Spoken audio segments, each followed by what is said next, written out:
2020년 12월 31일 오늘 새벽 말씀은 베드로후서 3장 10절에서 18절까지 말씀입니다. 그러나 주의 날이 도둑같이 오리니 그날에는 하늘이 큰 소리로 떠나가고 물질이 뜨거운 불에 풀어지고 땅과 그 중에 있는 모든 일이 드러나리로다. 이 모든 것이 이렇게 풀어지리니 너희가 어떠한 사람이 되어야 마땅하냐? 거룩한 행실과 경건함으로 하나님의 날이 임하기를 바라보고 간절히 사모하라. 그날에 하늘이 불에 타서 풀어지고 물질이 뜨거운 불에 녹아지려니와 우리는 그의 약속대로 의가 있는 곳인 새 하늘과 새 땅을 바라보도다. 그러므로 사랑하는 자들아, 너희가 이것을 바라보나니 주 앞에서 점도 없고 흠도 없이 평강 가운데서 나타나기를 힘쓰라. 또 우리 주의 오래 참으심이 구원이 될 줄로 여기라. 우리가 사랑하는 형제 바울도 그 받은 지혜대로 너희에게 이같이 썼고 또 그 모든 편지에도 이런 일에 관하여 말하였으되 그 중에 알기 어려운 것이 더러 있으니 무식한 자들과 구세지 못한 자들이 다른 성경과 같이 그것도 억지로 풀다가 스스로 멸망에 이르느니라. 그러므로 사랑하는 자들아, 너희가 이것을 미리 알았은즉 무법한 자들의 미혹에 이끌려 너희가 굳센 데서 떨어질까 삼가라. 오직 우리 주 곧 구주 예수 그리스도의 은혜와 그를 아는 지식에서 자라가라. 영광이 이제와 영원한 날까지 그에게 있을지어다. 베드로후서가 보내질 당시 그 편지를 받아볼 성도들은 예수 그리스도를 믿는 믿음 때문에 아주 혹독한 박해를 겪게 되었습니다. 그 혹독한 박해 때문에 그들은 주님께서 다시 오셔서 그들을 영광으로 이끌어가 주시기를 갈망하게 되었습니다. 주님께서도 다시 오실 것을 분명히 말씀하셨고 사도들도 그것을 말하며 성도들을 격려했습니다. 그런데 성도들이 기대하는 만큼 빨리 주님의 재림이 이루어지지 않자 주님께서 다시 오시겠다고 하신 약속이 실현되기가 왜 이렇게 느린가 하는 그들의 실망과 의구심이 커지지 않을 수 없었던 상황이었습니다. 그런데다가 그리스도의 재림을 부인하며 멋대로 살면서 기독교인들을 조롱하는 사람들이 나타나 성도들의 믿음은 더욱 흔들릴 위험에 처해 있었던 것입니다. 베드로후서는 이러한 상황에서 성도들이 미혹되지 않고 믿음을 더욱 굳게 지키도록 권면하는 편지였던 것입니다. 믿음을 지키기 위해 어떻게 기다려야 하는지를 말하고 있는 것입니다. 오늘 말씀은 성도들에게 어려운 상황과 마지막 때를 기다리는 우리의 모습에 대해 교훈을 주고 있습니다. 먼저 순종함으로 기다려야 합니다. 11절과 12절 전반부입니다. 이 모든 것이 이렇게 풀어지리니 너희가 어떠한 사람이 되어야 마땅하냐? 거룩한 행실과 경건함으로 하나님의 날이 임하기를 바라보고 간절히 사모하라. 어떻게 보면 우리의 신앙은 항상 마지막 때를 준비하는 신앙이 되어야 합니다. 그래서 오늘을 열심히 살아가는 것입니다. 이것이 기독교의 세계관입니다. 앞으로 오실 재림의 예수를 기다리며 오늘을 최선을 다해서 살아가는 것입니다. 그 오늘이 순종의 오늘이 되어야 하는 것입니다. 가장 중요한 신앙의 요소가 바로 순종입니다. 사무엘상 15장 21절 말씀에는 이렇게 이야기합니다. 사무엘이 이르되 여호와께서 번제와 다른 제사를 그의 목소리를 청종하는 것을 좋아하심같이 좋아하시겠나이까? 순종이 제사보다 낫고 듣는 것이 순양의 기름보다 나으니. 사울 왕은 택함을 받고 세움을 받아 이스라엘의 초대왕이 되었지만 불순종함으로 버림을 받아 멸망하게 되었습니다.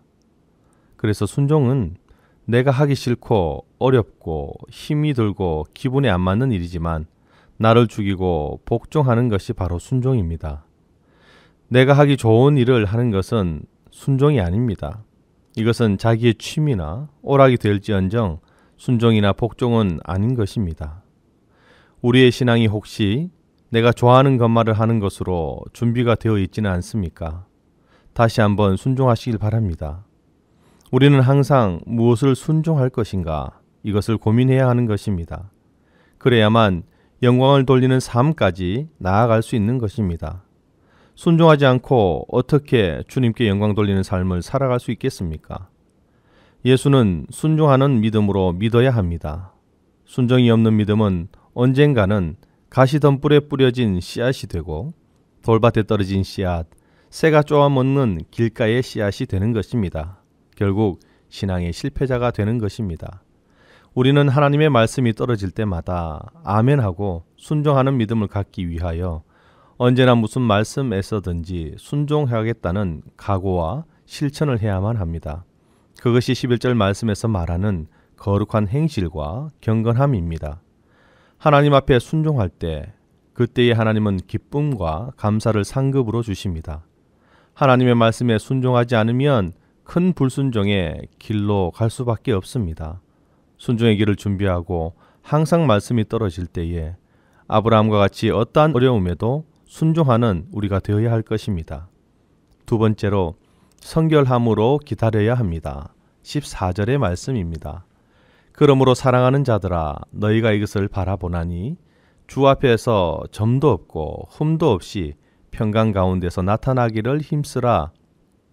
그러므로라고 시작하고 있습니다. 이 말은 앞에서 하는 말과 이제 하려는 말이 서로 연결되어 있다는 사실을 밝혀줍니다. 13절에서 보면 우리는 그의 약속대로 의가 있는 곳인 새 하늘과 새 땅을 바라보도다 라고 했습니다. 장차 주님을 만나게 될 것이고 그 이후에 우리가 들어가게 될 저 천국을 소망한다는 말입니다. 그리고 14절 말씀에서 사랑하는 자들아 너희가 이것을 바라보나니 라고 했습니다. 지금 이 편지를 읽는 성도들은 역시 주님과의 만남과 저 천국을 소망하는 사람들임을 믿는다는 말씀입니다. 왜 이 말씀을 다시 확인하고 있을까요? 당시 초대교회 성도들은 주님께서 정말 자신들이 살아있는 동안 재림하실 줄 믿었습니다. 종말이 임박했다라고 믿는 신앙을 가졌다는 것이죠. 그러나 그날이 지연되니 주님의 재림 자체를 믿는 믿음조차 흔들리기 시작했습니다. 그래서 베드로가 비록 주님의 재림이 지연되고 있다 하더라도 반드시 그날은 올 것이고 성도들은 깨어서 그날을 기다려야 한다고 강조하고 있는 것입니다. 오늘 우리에게도 마찬가지입니다. 주님의 재림은 우리에게도 같은 약속으로 남겨져 있습니다. 주님께서는 분명히 다시 오실 것입니다. 그러나 그날은 언제인지 모릅니다. 분명한 것은 언젠가 주님께서 재림하실 것이고 그 후에 우리가 주님 앞에 서게 될 것이라는 점입니다. 그 가운데 주 앞에서 점도 없고 흠도 없이 평강 가운데서 나타나기를 힘쓰라 이렇게 말씀하시는 겁니다. 점도 없고 흠도 없이라는 말은 구약의 제사 용어에서 나온 말입니다.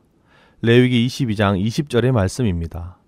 흠 있는 것은 무엇이나 너희가 드리지 말 것은 그것이 기쁘게 받으심이 되지 못할 것임이니라. 하나님께 드릴 제물은 하자가 있는 것, 결격 사유가 있는 것은 안 된다는 것입니다. 하나님 보시기에 온전한 제물을 드려야 한다는 것입니다. 그래서 우리가 주님을 만나기 전에 주님 앞에 서기에 합당한 사람이 되어야 한다라고 선포하고 있습니다. 그런데 실제로 우리가 그렇습니까? 내가 거룩하니 너희도 거룩하라고 말씀하셨습니다.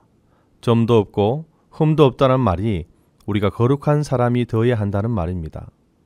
또한 요단강을 건널 때도 이렇게 말씀하십니다. 너희는 자신을 성결하게 하라. 여호와께서 내일 너희 가운데에 기이한 일들을 행하시리라.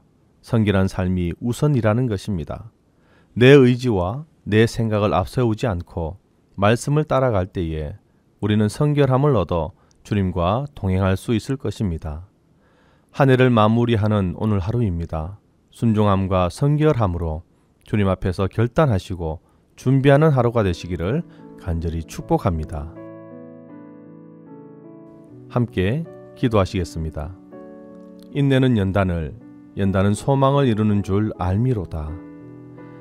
다사다난했던 한 해를 마무리하는 시간 앞에서 다시금 주님 앞에 섭니다.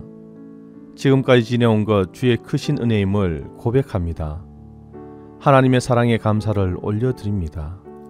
우리는 이 시간 우리가 가지려 했던 모든 것을 내려놓고 주님의 사랑을 되새기며 감사를 찾고 있습니다. 말씀을 통해 말씀하시고 한 해를 잘 마무리할 수 있게 하옵소서. 또한 새로운 한 해를 맞이함에 있어서도 단순한 기원함이 아니라 순종과 성결함을 겸비한 준비의 한 해가 되게 하옵소서. 거룩하라 명하신 말씀을 마음에 새기고 영광으로 나아가게 하시며 우리에게 주어진 삶의 무게를 주님께 내려놓고 주님이 주시는 멍에를 메고 하루를 살아가게 하옵소서. 작은 신음에도 응답하시는 주님, 어려움과 고통 속에서 주님을 부릅니다. 들어주시고 응답해 주옵소서. 간절함으로 부르짖는 우리의 기도를 받아 주옵소서. 교회를 위한 기도가 있습니다. 직분자들을 위한 기도가 있습니다. 교회를 세우소서. 이 재단이 빛과 소금의 역할을 감당하게 하옵소서. 선교하는 공동체가 되게 하시고 지역사회를 섬기는데 부족함 없게 하옵소서. 타국에서 선교하시는 선교사님들의 복음 증거 사역에 힘을 더하시고 우리가 함께 선교하게 하옵소서. 오늘도 함께 하심을 믿습니다. 우리와 동행하시는 주님을 따라갑니다. 예수님의 이름으로 기도합니다. 아멘.